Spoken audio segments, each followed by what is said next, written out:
तो उन्होंने यहाँ पर सही कदम उठाया है, क्योंकि वो जल्द से जल्द रिहाई यहाँ पर चाहते हैं। और रिहाई यहाँ पर इसलिए वो चाहते हैं, आपने देखा होगा कि आम आदमी पार्टी के जो दिग्गज नेता हैं वो लगातार जेल के अंदर जा रहे हैं। हो ये भी सकता है कि चुनाव खत्म होने के बाद सिसोदिया, सत्येंद्र जैन और संजय सिंह और जो केजरीवाल है, इन सब को, ये सारे ईडी के जितने भी इनके आरोप लगे हुए, इन सबसे मुक्त होते भी नजर आ सकते हैं। दिल्ली हाईकोर्ट और सुप्रीम कोर्ट पहले भी ये कह चुका है कि इस मसले को जल्द से जल्द खत्म किया जाए।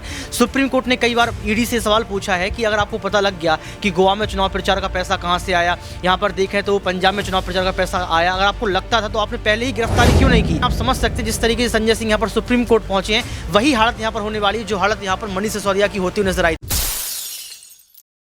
नमस्कार, मैं नाज़मीन खान और आप देख रहे हैं SPN 9 न्यूज़। आपका स्वागत है मेरे खास प्रोग्राम बात सच की में।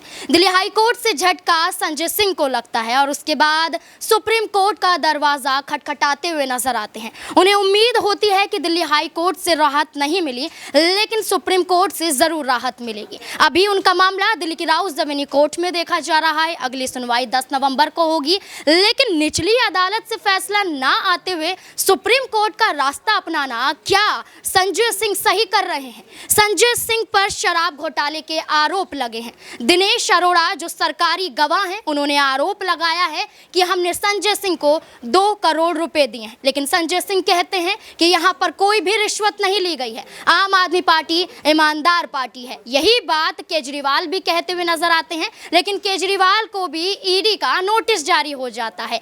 पहले जब 2 नवंबर की बात करें तो पूछताछ के लिए केजरीवाल को जाना था, लेकिन नहीं जाते हैं। उसके बाद दूसरे नोटिस का इंतजार तो किया जा रहा है, लेकिन उससे पहले ही संजय सिंह अपना बड़ा कदम उठा देते हैं। अब दिल्ली राउज़ एवेन्यू कोर्ट में फैसले से पहले सुप्रीम कोर्ट क्या तारीख दे देगा?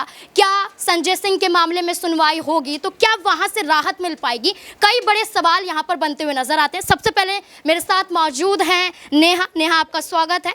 नेहा, जिस तरीके से संजय सिंह के मामले में हर एक अपडेट आप लेती हुई नजर आ रही हैं, Delhi Rouse Avenue court, Delhi high court, अब सुप्रीम कोर्ट का रास्ता अपना रहे हैं। दिल्ली हाई कोर्ट में चुनौती दी जाती है कि ईडी अधिकारी बार बार रिमांड की बात करते हैं, वो चुनौती देते हैं, और दिल्ली राउज़ एवेन्यू कोर्ट के फैसले को लेकर भी चुनौती देते हैं। दिल्ली हाई कोर्ट में 2 बार सुनवाई होती है। यहाँ पर संजय सिंह को ही गलत ठहराया जाता है, उसके बाद याचिका को खारिज कर दिया जाता है, और ऐसे में अब वो सुप्रीम कोर्ट यही मसले को लेकर वहां पहुंचे हैं। क्या लगता है वहां से राहत मिलने की उम्मीद लगाई जा सकती है? संजय सिंह के इस कदम को लेकर आपका क्या कहना है? सही कदम उठाया गया है या फिर जल्दबाजी की गई?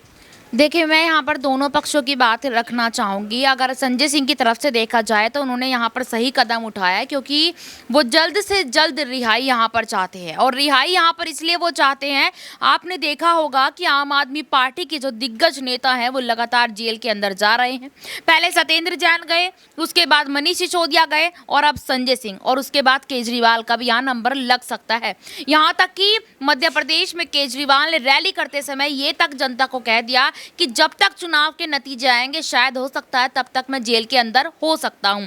तो यहाँ पर संजय सिंह का बाहर आना भी जरूरी है पार्टी के लिए, क्योंकि यहाँ पर संजय सिंह पार्टी का सारा कामकाज संभालते थे, और संजय सिंह के अंदर जाने से आम आदमी पार्टी पर काफ़ी ज़्यादा नुकसान होता हुआ भी नज़र आ रहा है। अब मैं दूसरे पक्ष की यहाँ पर अगर बात करूँ कि किसी भी कोर्ट ने अभी तक यहाँ पर उनकी सुनवाई नहीं की है, कि वो बार बार रिहाई की यहाँ पर मांग कर रहे हैं। पहले जैसे कि आपने बताया कि हाई कोर्ट का दरवाज़ा उन्होंने खटखटाया था, और अब सुप्रीम कोर्ट का दरवाज़ा उन्होंने खटखटाया है। देखिए, अगर देखा जाए तो उनको यहाँ पर जो याचिका उन्होंने दायर करी है, जिसको पहले खारिज यहाँ पर कर दिया गया था, उस याचिका का उनको फ़ायदा मिल भी सकता है और नहीं भी मिल सकता। और हो ये भी सकता है कि चुनाव खत्म होने के बाद सिसोदिया, सत्येंद्र जैन और संजय सिंह और जो केजरीवाल है, इन सब को, ये सारे ईडी के जितने भी इनके आरोप लगे हुए, इन सबसे मुक्त होते भी नजर आ सकते हैं। तो सारा जो ये खेल नजर आ रहा है इस वक्त यहाँ पर, ईडी का, सीबीआई का, दुनिया भर के घोटाले निकलकर सामने आ रहे हैं। ये सारे घोटाले शांत होते नजर आएंगे।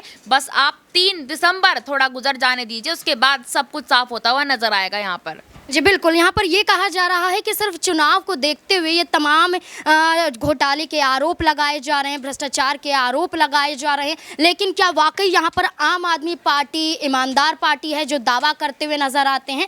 इन्हीं आरोपों को लेकर अब दिल्ली के मुख्यमंत्री अरविंद केजरीवाल को समन चला जाता है। वहीं आम आदमी पार्टी यहाँ पर आग बबूला हो जाती है, ये कहती हुई नजर आती है कि ईडी ईडी अधिकारी अभी तक ये तय नहीं कर पाए हैं कि उन्हें आरोपी के तहत बुलाया जा रहा है या एक गवाह के तहत बुलाया जा रहा है। यहाँ पर सिर्फ नोटिस जारी कर दिया जाता है कि आपसे पूछताछ की जाएगी। अप्रैल के महीने में भी केजरीवाल से पूछताछ की गई थी। तो आम आदमी पार्टी के तमाम नेताओं पर लगातार शिकंजा कसना, ईडी अधिकारी यहाँ पर बार बार दिल्ली पहुँच रहे हैं, क्या वाकई यहाँ पर चुनावों को देखते हुए सारी चीज़ें की जा रही हैं? सबसे पहला सवाल यहाँ पर एक ये बनता है कि यहाँ पर दिल्ली हाई कोर्ट हो या सुप्रीम कोर्ट हो, जब तक निचली अदालत से कोई फैसला नहीं आ जाता है आप अगली अदालत का रुख नहीं कर सकते हैं। तो सवाल यहाँ पर ऋतिक से भी रहेगा यही कि यहाँ पर अब सुप्रीम कोर्ट का दरवाज़ा संजय सिंह ने खटखटा दिया है। अभी तारीख बेशक नहीं दी गई हो सुनवाई की, लेकिन क्या लगता है कि क्या गलती की है सुप्रीम कोर्ट का रास्ता अपनाते हुए संजय सिंह ने?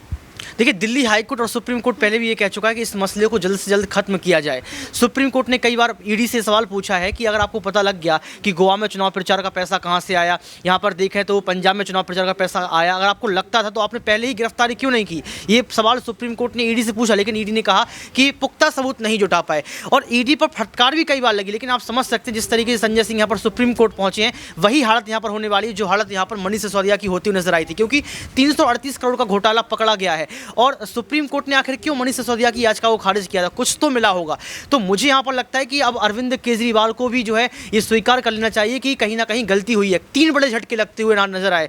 पहला झटका यहाँ पर मनीष सिसोदिया को सुप्रीम कोर्ट से लगा, दूसरा झटका यहाँ पर राघव चड्ढा को लगा कि राघव चड्ढा को जो है यहाँ पर माफ़ी मांगनी चाहिए उपराष्ट्रपति से। तीसरा झटका, दूसरा समन भेजा जा सकता है यहाँ पर केजरीवाल को। तो मुझे लगता है कि यहाँ पर केजरीवाल को स्वीकार कर लेना चाहिए। ईडी ने क्या कुछ कहा? ईडी ने कहा, कुछ पेपर्स भी थे, ईडी ने यहाँ साफ तौर पर कहा था कि ये लास्ट मौके पर आपने जो मना किया है मेरे सवालों का जवाब देने से, इससे मेरा कई सारे सवालों का जवाब निकल आया। ईडी ने ये बात कही है और अब पीएमएलए के तहत करंट लगने वाला है यहाँ पर अरविंद केजरीवाल को। तो जहाँ तक है अरविंद केजरीवाल सामने आए और जवाब दें कि आखिर 338 करोड़ का घोटाला हुआ कैसे। क्या अरविंद केजरीवाल और उनकी पार्टी डर गई है? क्योंकि जिस तरीके से भारतीय जनता पार्टी आरोप लगा रही है कि ईडी के नोटिस का जवाब देना चाहिए था, लेकिन मध्य प्रदेश में प्रचार प्रसार के लिए पहुंच जाते, लेकिन आम आदमी पार्टी कहती है कि ये ईडी अधिकारी गैर कानूनी तरीके से नोटिस जारी कर रहे हैं। इसको लेकर क्या? देखिए, भाजपा आरोप नहीं लगा रही, अब कांग्रेस आरोप लगा रही, गठबंधन आरोप लगा रहा है। कांग्रेस पार्टी के नेता संदीप दीक्षित ने क्या कुछ कहा? संदीप दीक्षित ने कह दिया है कि यहाँ पर आम आदमी पार्टी डर गए हैं। अभी 2 दिन पहले आपने देखा कि जो दिल्ली डीटीसी की बस, उसमें जो मार्शल्स रहते हैं वो लगातार जो है प्रोटेस्ट कर रहे थे। तो उस प्रोटेस्ट में दिल्ली कांग्रेस प्रदेश के अध्यक्ष जो हैं वो पहुंच जाते हैं, समर्थन करते हैं। तो यानी कि आप देखिए कि अब कांग्रेस यहां पर अरविंद केजरीवाल से मुंह मोड़ती हुई नजर आ रही है। उसको लग रहा है कि यहां पर भ्रष्टाचार हुआ है। आप 10 साल में राष्ट्रीय पार्टी बने हैं, आपने 10 साल में बहुत जल्द जो है बहुत कुछ किया है, 10 साल में आप ऊपर उठे हैं, तो कहीं ना कहीं कुछ तो घपले हुए हैं। वही नतीजा है कि आज विजय नायर जेल में सड़ रहे हैं। विजय नायर की एक तरफ तारीफ किया करते थे, आपको याद होगा। यहाँ पर कुमार विश्वास जो कि केजरीवाल के सबसे अच्छे दोस्त हैं, कुमार विश्वास ने भी यहाँ पर सवाल खड़े किए थे कि अरविंद केजरीवाल की मानसिकता अच्छी नहीं है। तो मुझे लगता है कि अब विचारधारा का जो है अंत होगा। अब जो महासंग्राम आप देख रहे थे यहाँ पर महागठबंधन का, वो अब केजरीवाल का महाविराम बनकर खत्म होगा। जी बिल्कुल, यहाँ पर 2 पहलू या कहें कि 2 जवाब बनते हुए नजर आते हैं। एक तरफ कहा जाता है कि वाकई अरविंद केजरीवाल ईमानदार हैं, तो वहीं दूसरी तरफ ये कहा जाता है कि कुछ ना कुछ तो अरविंद केजरीवाल की पार्टी ने किया होगा, तभी घोटाले के आरोप लगे हैं। अब संजय सिंह का सुप्रीम कोर्ट की तरफ रुख करना, क्या कुछ वहां पर निकलकर सामने आता है? क्या फिर से दिल्ली हाई कोर्ट की तरह सुप्रीम कोर्ट में भी उनकी याचिका को खारिज कर दिया जाएगा? क्या कुछ लगता है आपको? कमेंट सेक्शन में ज़रूर बताएं। धन्यवाद।